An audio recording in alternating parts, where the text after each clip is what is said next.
Hello guys, welcome to Unfiltered Opinions, an initiative by Unacademy. I am Smriti and I have cleared SBI PO 2019 and LIC AO 2019. तो aspirants के काफ़ी सारे doubts रहते हैं related to banking examinations और ऐसे ही कुछ doubts आज हम यहाँ पे एड्रेस करने वाले हैं. So we will be not delaying it, we will be starting it.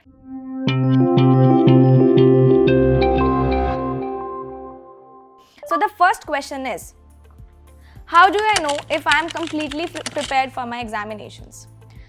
ये बहुत ही ना डायलेमा रहता है स्टूडेंट्स के अंदर कि पता ही नहीं चलता हमने कितना कर लिया है, कितना हमने छोड़ा है और whether I am well prepared for it.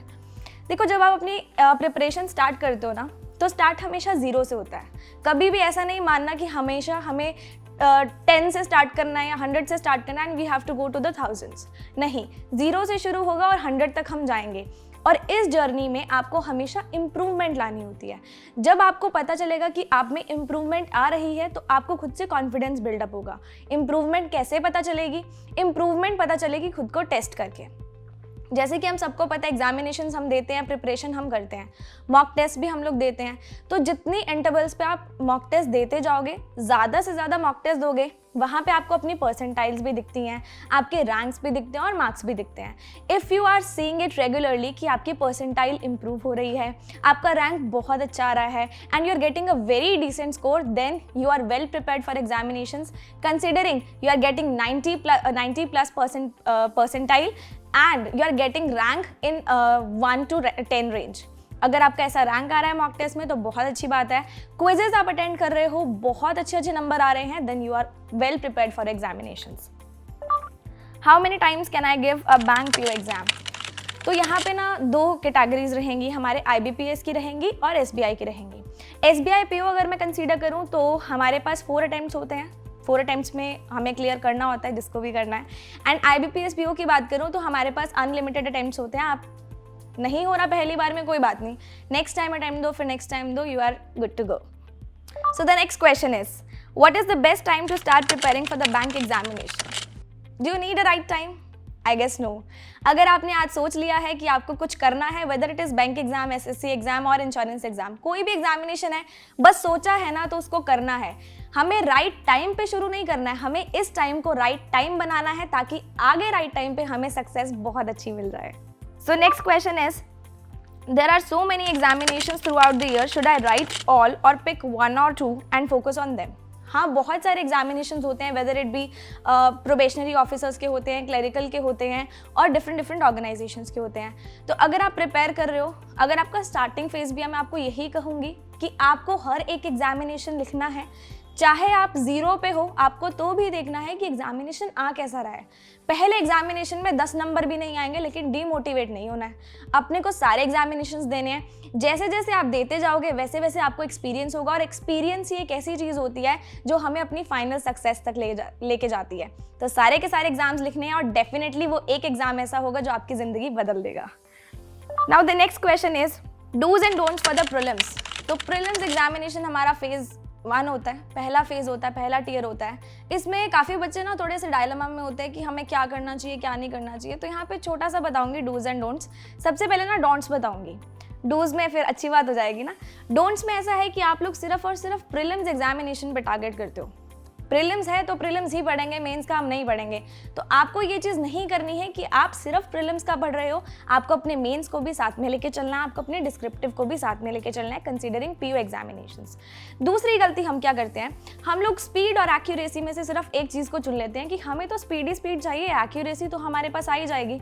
But नहीं, अगर आपके पास एक्यूरेसी नहीं है तो आपका एग्जामिनेशन नहीं क्लियर हो सकता, बिकॉज हमारे पास नॉर्मलाइजेशन आ जाती है जिसकी वजह से नेगेटिव बहुत ज़्यादा जा सकता है. तो दोनों में से ऐसे एलिमेंट्स नहीं है जो आपको एक चूज़ करने हैं, आपको दोनों एलिमेंट्स ही चूज़ करने पड़ेंगे. अब मैं आऊँगी डूज पे. पहला डू है कि आपको बहुत अच्छे से प्रैक्टिस करनी है और हर एक बेसिक कॉन्सेप्ट को आपको अच्छे से समझ के चलना है, क्योंकि यही आपका बेस है जो आपको मेंस एग्जामिनेशन तक लेके जाएगा.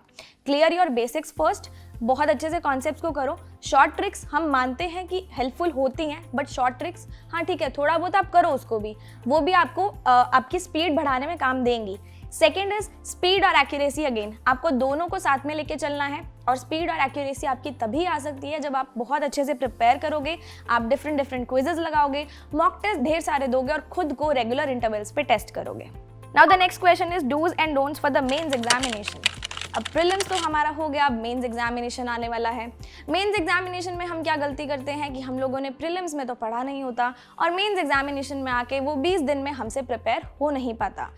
तो यहाँ पे आपको प्रीलिम्स के साथ तो मेंस लेकर चलना ही है, और ये गलती नहीं करनी कि आप जनरल अवेयरनेस पे फोकस नहीं कर रहे हो। प्रीलिम्स एग्जाम में आप नहीं पढ़ते हो जनरल अवेयरनेस, मेंस एग्जाम में आके आपके 6 महीने की करंट अफेयर्स इकट्ठी हो जाती है, बैंकिंग अवेयरनेस इकट्ठी हो जाती है, जिसको आप कर नहीं सकते हो। तो आपको ये चीज़ भी साथ लेके चलनी है, आपको ज़्यादा टाइम इस चीज़ पे भी डिवोट करना है, क्योंकि ये हमारा सिर्फ फेज़ 2 में आता है। बाकी तीनों सब्जेक्ट्स, बाकी तीनों सेक्शंस प्रीलिम्स में भी आते हैं, बट हाँ थोड़ा सा ध्यान हमें इस पे भी देना है। So current affairs, general awareness आपको अच्छे से करनी है।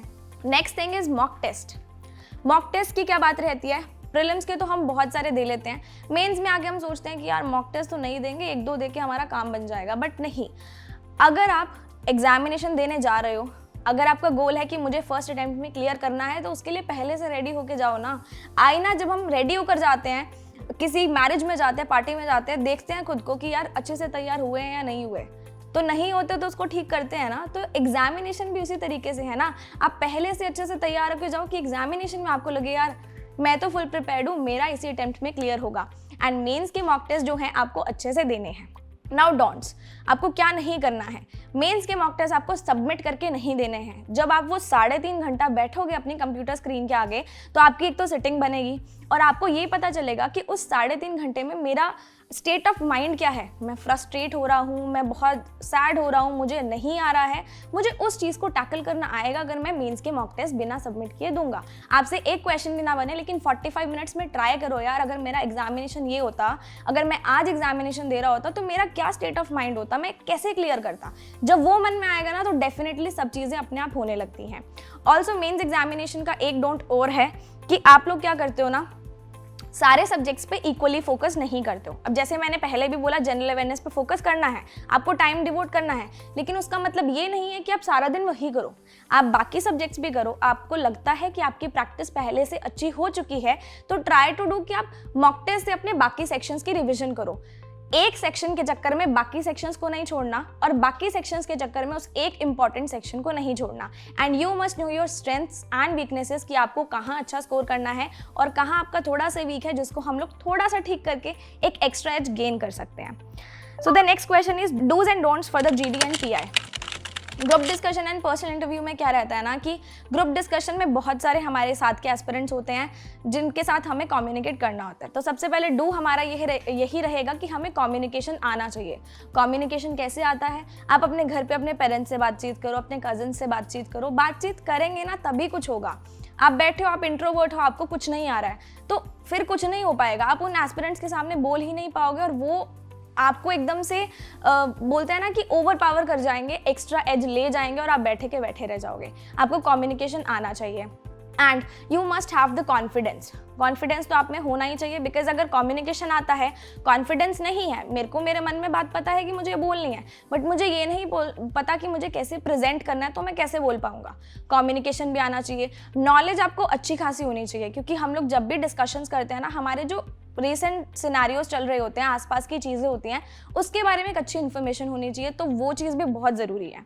डोंट्स क्या है GD और PI के? जैसे पर्सनल इंटरव्यू की बात करती हूँ, आप लोग रूम में एंटर होते हो, देखते हो कि यार बहुत ना अच्छी अच्छी पोस्ट के लोग बैठे हैं, DGM सर, GM सर बैठे हैं, मैं उनके सामने कैसे बात करूंगा। लेकिन अगर आप उनको ऐसे ट्रीट करोगे ना कि ये मेरे फैमिली मेम्बर्स के जैसे हैं, मेरे पापा जितनी एज के हैं, मेरे से अच्छे से बात करेंगे, और डेफिनेटली वो बहुत ज़्यादा कोऑपरेटिव भी होते हैं। अगर आप इस स्टेट ऑफ माइंड से जाओगे तो आपका इंटरव्यू बहुत अच्छा हो सकता है। आपको नर्वस नहीं होना है, आपको घबराना नहीं है, और टेंशन अपने फेस पे लेकर नहीं आनी कि यार मेरा इंटरव्यू तो बहुत बेकार जाएगा। अगर आपने टेंशन लाई फेस पे, डीमोटिवेट हो गए, तो आपका इंटरव्यू बिल्कुल अच्छा नहीं जाएगा।